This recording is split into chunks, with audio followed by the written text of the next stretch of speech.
Jonathan Edwards was an American theologian and pastor born in 1703. He is known for his role in the Great Awakening, a religious revival in colonial America. He wrote extensively on the subject of salvation and is remembered for his fiery sermons that emphasized the importance of personal faith and commitment to Christ. Edwards also wrote extensively on the preciousness of time, a topic he felt was of utmost importance in the life of a Christian. He believed that time is a gift from God, and that it must be used wisely and for the glory of God. Edwards' writings on the preciousness of time are still relevant today, and his message of living for God and making the most of our time is still applicable for Christians today. He writes this evaluation of the importance of redeeming time in 1734. Now, let lecture at the School of Ages, under the teaching of the late Jonathan Edwards, so begin. Section 1. Why time is precious. Time is precious for the following reasons. First, because a happy or miserable eternity depends on the good or ill improvement of it. Things are precious in proportion to their importance, or to the degree wherein they concern our welfare. Men are wont to set the highest value on those things upon which they are sensible their interest chiefly depends. And this renders time so exceedingly precious, because our eternal welfare depends on the improvement of it. Indeed, our welfare in this world depends upon its improvement. If we improve it not, we shall be in danger of coming to poverty and disgrace, but by a good improvement of it, we may obtain those things which will be useful and comfortable. But it is above all things precious, as our state through eternity depends upon it. The importance of the improvement of time upon other accounts, is in subordination to this. Gold and silver are esteemed precious by men, but they are of no worth to any man, only as thereby he has an opportunity of avoiding or removing some evil, or of possessing himself of some good. And the greater the evil is which any man hath advantage to escape, or the good which he hath advantage to obtain, by anything that he possesses, by so much the greater is the value of that thing to him, whatever it be. Thus if a man, by anything which he hath, may save his life, which he must lose without it, he will look upon that by which he hath the opportunity of escaping so great an evil as death, to be very precious. Hence it is that time is so exceedingly precious, because by it we have opportunity of escaping everlasting misery, and of obtaining everlasting blessedness and glory. On this depends our escape from an infinite evil, and our attainment of an infinite good. Second, time is very short, which is another thing that renders it very precious. The scarcity of any commodity occasions men to set a higher value upon it, especially if it be necessary and they cannot do without it. Thus when Samaria was besieged by the Syrians, and provisions were exceedingly scarce, an ass's head was sold for 80 pieces of silver, and the fourth part of a cab of dove's dung for 5 pieces of silver. 2 Kings 6:25. So time is the more to be prized by men, because a whole eternity depends upon it, and yet we have but a little of time. When a few years are come, then I shall go the way whence I shall not return. Job 16:22. My days are swifter than a post. They are passed away as the swift ships, as the eagle that hasteth to the prey.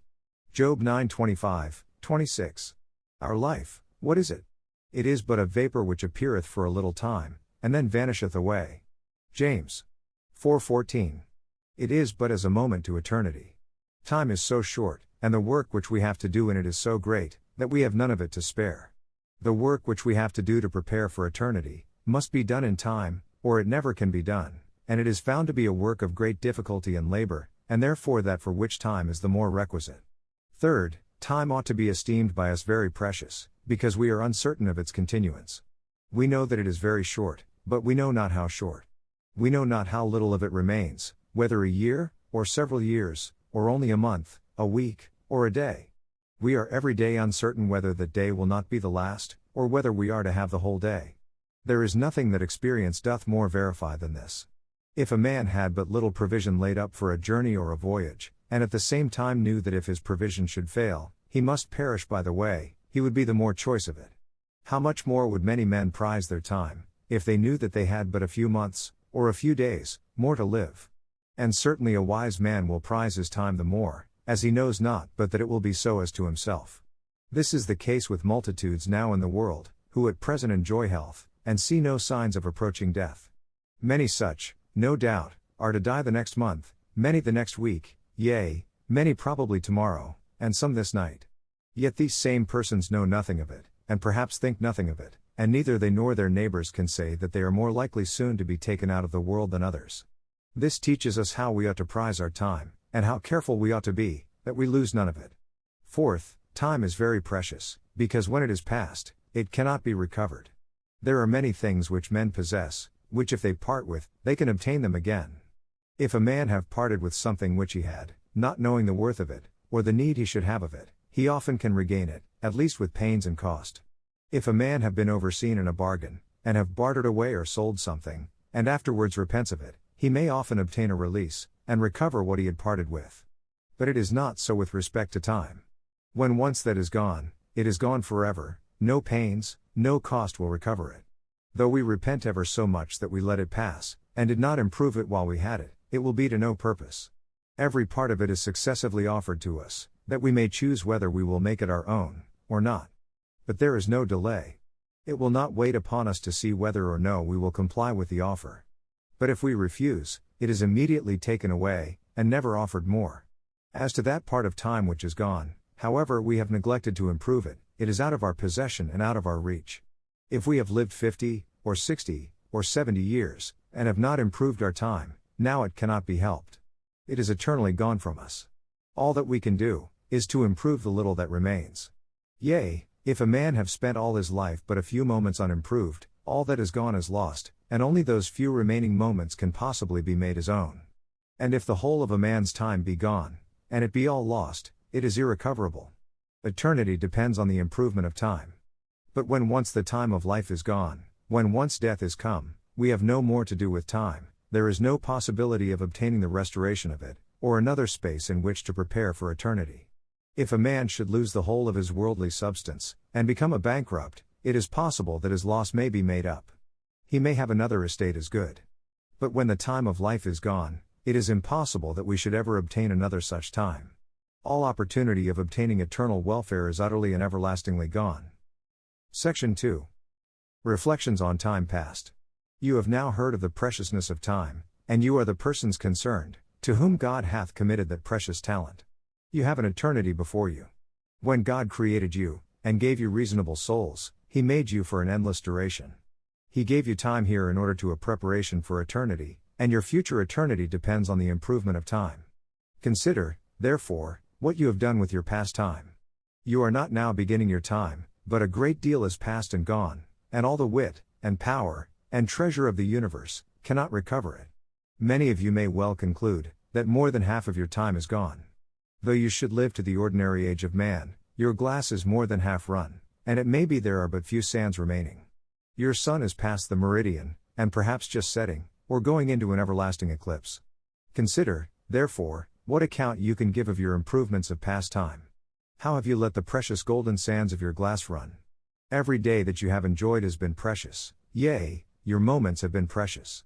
But have you not wasted your precious moments, your precious days, yea, your precious years?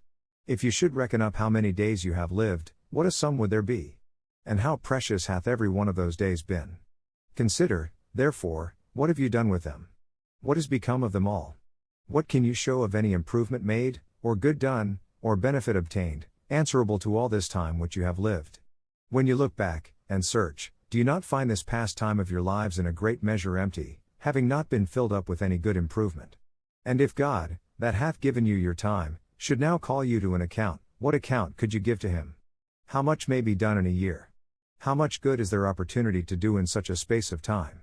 How much service may persons do for God, and how much for their own souls, if to their utmost they improve it? How much may be done in a day? But what have you done in so many days and years that you have lived? What have you done with the whole time of your youth, you that are past your youth? What has become of all that precious season of life? Hath it not all been in vain to you? Would it not have been as well or better for you, if all that time you had been asleep, or in a state of non-existence? You have had much time of leisure and freedom from worldly business. Consider to what purpose you have spent it. You have not only had ordinary time, but you have had a great deal of holy time. What have you done with all the Sabbath days which you have enjoyed? Consider those things seriously, and let your own consciences make answer. Section 3. Who are chiefly deserving of reproof from the subject of the preciousness of time. How little is the preciousness of time considered, and how little sense of it do the greater part of mankind seem to have. And to how little good purpose do many spend their time. There is nothing more precious, and yet nothing of which men are more prodigal. Time is with many, as silver was in the days of Solomon, as the stones of the street, and nothing accounted of. They act as if time were as plenty as silver was then, and as if they had a great deal more than they needed, and knew not what to do with it. If men were as lavish of their money as they are of their time, if it were as common a thing for them to throw away their money, as it is for them to throw away their time, we should think them beside themselves, and not in the possession of their right minds. Yet time is 1,000 times more precious than money, and when it is gone, cannot be purchased for money, cannot be redeemed by silver or gold. There are several sorts of persons who are reproved by this doctrine, whom I shall particularly mention. First, those who spend a great part of their time in idleness, or in doing nothing that turns to any account, either for the good of their souls or bodies, nothing either for their own benefit, or for the benefit of their neighbor, either of the family or of the body politic to which they belong. There are some persons upon whose hands time seems to lie heavy, who, instead of being concerned to improve it as it passes, and taking care that it pass not without making it their own, act as if it were rather their concern to contrive ways how to waste and consume it, as though time, instead of being precious, were rather a mere encumbrance to them. Their hands refuse to labor, and rather than put themselves to it, they will let their families suffer, and will suffer themselves. Proverbs 19:15, an idle soul shall suffer hunger. Proverbs 23:21, drowsiness shall clothe a man with rags. Some spend much of their time at the tavern, over their cups, and in wandering from house to house, wasting away their hours in idle and unprofitable talk which will turn to no good account. Proverbs 14:23, in all labor there is profit, but the talk of the lips tendeth only to poverty. The direction of the Apostle, in Ephesians 4:28 is, that we should labor, working with our hands the thing that is good, that we may have to give to him that needeth. But indolent men, instead of gaining anything to give to him that needeth, do but waste what they have already. Proverbs 18:9, he that is slothful in his work, is brother to him that is a great waster. Second, they are reproved by this doctrine who spend their time in wickedness, who do not merely spend their time in doing nothing to any good purpose, but spend it to ill purposes. Such do not only lose their time, but they do worse, with it they hurt both themselves and others. Time is precious, as we have heard, because eternity depends upon it. By the improvement of time, we have opportunity of escaping eternal misery, and obtaining eternal blessedness. But those who spend their time in wicked works, not only neglect to improve their time to obtain eternal happiness, or to escape damnation, but they spend it to a quite contrary purpose, viz. To increase their eternal misery, or to render their damnation the more heavy and intolerable. Some spend much time in reveling, and in unclean talk and practices, in vicious company keeping, in corrupting and ensnaring the minds of others, setting bad examples, and leading others into sin, undoing not only their own souls, but the souls of others. Some spend much of their precious time in detraction and backbiting, in talking against others, in contention, not only quarreling themselves, but fomenting and stirring up strife and contention. It would have been well for some men, and well for their neighbors, if they had never done anything at all. For then they would have done neither good nor hurt. But now they have done a great deal more hurt than they have done or ever will do good. There are some persons whom it would have been better for the towns where they live, to have at the charge of maintaining them and doing nothing, if that would have kept them in a state of inactivity. Those who have spent much of their time in wickedness, if ever they shall reform, and enter upon a different mode of living, will find, not only that they have wasted the past, but that they have made work for their remaining time, to undo what they have done. How will many men, when they shall have done with time, and shall look back upon their past lives, wish that they had no time? The time which they spend on earth will be worse to them than if they had spent so much time in hell. For an eternity of more dreadful misery in hell will be the fruit of their time on earth, as they employ it. Third, those are reproved by this doctrine, who spend their time only in worldly pursuits, neglecting their souls. Such men lose their time, let them be ever so diligent in their worldly business. And though they may be careful not to let any of it pass so, but that it shall some way or other turn to their worldly profit. They that improve time only for their benefit in time, lose it, because time was not given for itself, but for that everlasting duration which succeeds it. They, therefore, whose time is taken up in caring and laboring for the world only, in inquiring what they shall eat, and what they shall drink, and wherewithal they shall be clothed, in contriving to lay up for themselves treasure upon earth, how to enrich themselves, how to make themselves great in the world, or how to live in comfortable and pleasant circumstances, while here, who busy their minds and employ their strength in these things only, and the stream of whose affections is directed towards these things, they lose their precious time. Let such, therefore, as have been guilty of thus spending their time, consider it. You have spent a great part of your time, and a great part of your strength, in getting a little of the world, and how little good doth it afford you, now you have gotten it. What happiness or satisfaction can you reap from it?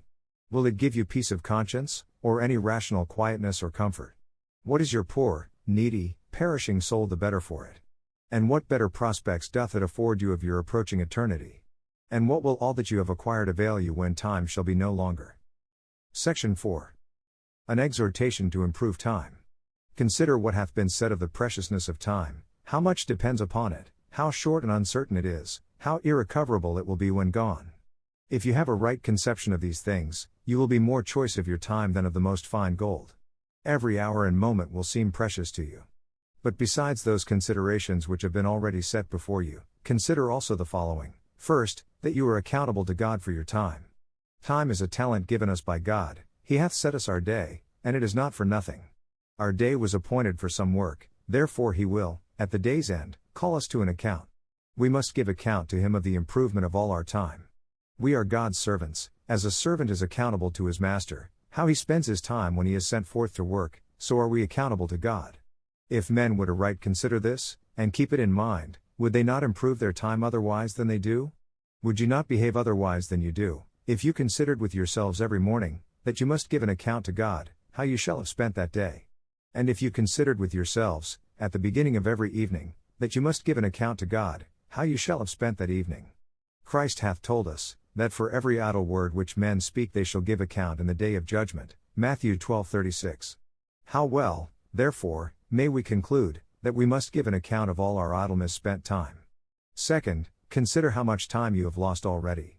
For your having lost so much, you have the greater need of diligently improving what yet remains. You ought to mourn and lament over your lost time.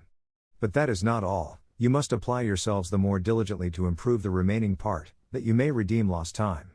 You who are considerably advanced in life, and have hitherto spent your time in vanities and worldly cares, and have lived in a great measure negligent of the interests of your souls, may well be terrified and amazed, when you think how much time you have lost and wasted away. In that you have lost so much time, you have the more need of diligence, on 3 accounts. 1. As your opportunity is so much the shorter. Your time at its whole length is short. But set aside all that you have already lost, and then how much shorter is it? As to that part of your time which you have already lost, it is not to be reckoned into your opportunity, for that will never be any more, and it is no better, but worse to you, than if it never had been. 2. You have the same work to do that you had at first, and that under great difficulties. Hitherto you have done nothing at all of your work, all remains to be done, and that with vastly greater difficulties and opposition in your way than would have been if you had set about it seasonably. So that the time in which to do your work is not only grown shorter, but your work is grown greater. You not only have the same work to do, but you have more work. For while you have lost your time, you have not only shortened it, but you have been making work for yourselves. How well may this consideration awaken you to a thorough care, not to let things run on in this manner any longer, and rouse you up immediately to apply yourselves to your work with all your might. 3. That is the best of your time which you have lost. The first of a man's time, after he comes to the exercise of his reason, and to be capable of performing his work, is the best. You who have lived in sin till past your youth, have lost the best part. So that here all these things to be considered together, viz. That your time in the whole is but short, there is none to spare. A great part of that is gone, so that it has become much shorter.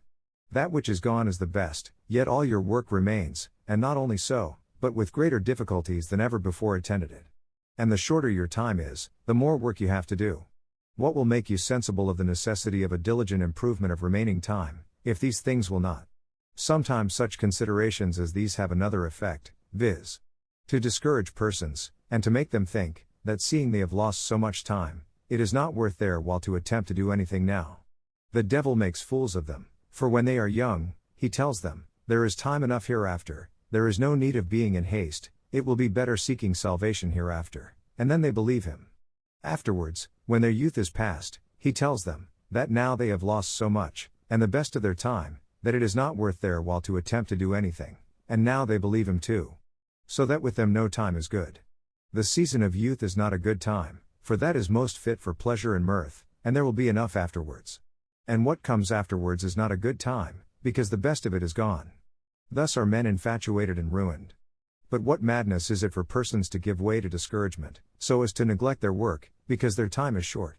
What need have they rather to awake out of sleep, thoroughly to rouse up themselves, and to be in good earnest, that if possible they may yet obtain eternal life? Peradventure God may yet give them repentance to the acknowledgement of the truth, that they may be saved. Though it be late in the day, yet God calls upon you to rouse, and to apply yourselves to your work. And will you not hearken to his counsel in this great affair, rather than to the counsel of your mortal enemy? Third, consider how time is sometimes valued by those who are come near to the end of it. What a sense of its preciousness have poor sinners sometimes, when they are on their deathbeds. Such have cried out, "Oh, 1,000 worlds for an inch of time." Then time appears to them indeed precious. An inch of time could do them no more good than before, when they were in health, supposing a like disposition to improve it, nor indeed so much. For a man's time upon a deathbed is attended with far greater disadvantage for such an improvement as will be for the good of his soul, than when he is in health. But the near approach of death makes men sensible of the inestimable worth of time. Perhaps, when they were in health, they were as insensible of its value as you are, and were as negligent of it. But how are their thoughts altered now? It is not because they are deceived, that they think time to be of such value, but because their eyes are opened. And it is because you are deceived and blind that you do not think as they do. Fourth, consider what a value we may conclude is set upon time by those who are past the end of it.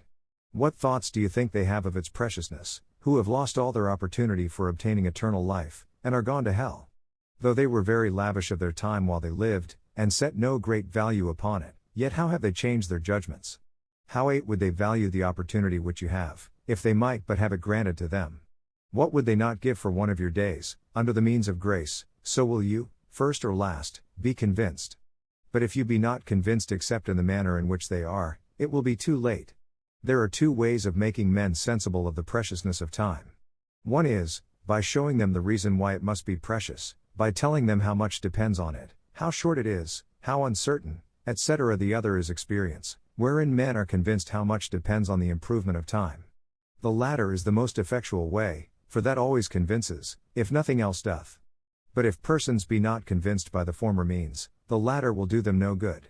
If the former be ineffectual, the latter, though it be certain, yet is always too late. Experience never fails to open the eyes of men, though they were never opened before. But if they be first opened by that, it is no way to their benefit. Let all therefore be persuaded to improve their time to their utmost. Section 5. Advice respecting the improvement of time. I shall conclude with advising to three things in particular. First, improve the present time without any delay. If you delay and put off its improvement, still more time will be lost, and it will be an evidence that you are not sensible of its preciousness. Talk not of more convenient seasons hereafter, but improve your time while you have it, after the example of the psalmist. Psalms 119:60, I made haste, and delayed not to keep thy commandments. Second, be especially careful to improve those parts of time which are most precious. Though all time is very precious, yet some parts are more precious than others, as, particularly, holy time is more precious than common time. Such time is of great advantage for our everlasting welfare. Therefore, above all, improve your Sabbaths, and especially the time of public worship, which is the most precious part. Lose it not either in sleep, or in carelessness, inattention, and wandering imaginations. How sottish are they who waste away, not only their common, but holy time, yea the very season of attendance on the holy ordinances of God. The time of youth is precious, on many accounts. Therefore, if you be in the enjoyment of this time, take heed that you improve it. Let not the precious days and years of youth slip away without improvement. A time of the strivings of God's Spirit is more precious than other time. Then God is near, and we are directed, in Isaiah 55:6, to seek the Lord while he may be found, and to call upon him while he is near. Such especially is an accepted time, and a day of salvation. 2 Corinthians 6:2, I have heard thee in a time accepted, and in a day of salvation have I succored thee. Behold, now is the accepted time, behold, now is the day of salvation. Third, improve well your time of leisure from worldly business. Many persons have a great deal of such time, and all have some. If men be but disposed to it, such time may be improved to great advantage. When we are most free from cares for the body, and business of an outward nature, a happy opportunity for the soul is afforded. Therefore spend not such opportunities unprofitably, nor in such a manner that you will not be able to give a good account thereof to God. Waste them not away wholly in unprofitable visits, or useless diversions or amusements. Diversion should be used only in subserviency to business. So much, and no more, should be used, as doth most fit the mind and body for the work of our general and particular callings. You have need to improve every talent, advantage, and opportunity, to your utmost, while time lasts, for it will soon be said concerning you, according to the oath of the angel, in Revelations 10-5, 6, and the angel which I saw stand upon the sea and upon the earth lifted up his hand to heaven, and sware by him that liveth for ever and ever, who created heaven, and the things that therein are, and the earth, and the things that therein are, and the sea, and the things which are therein, that there should be time no longer.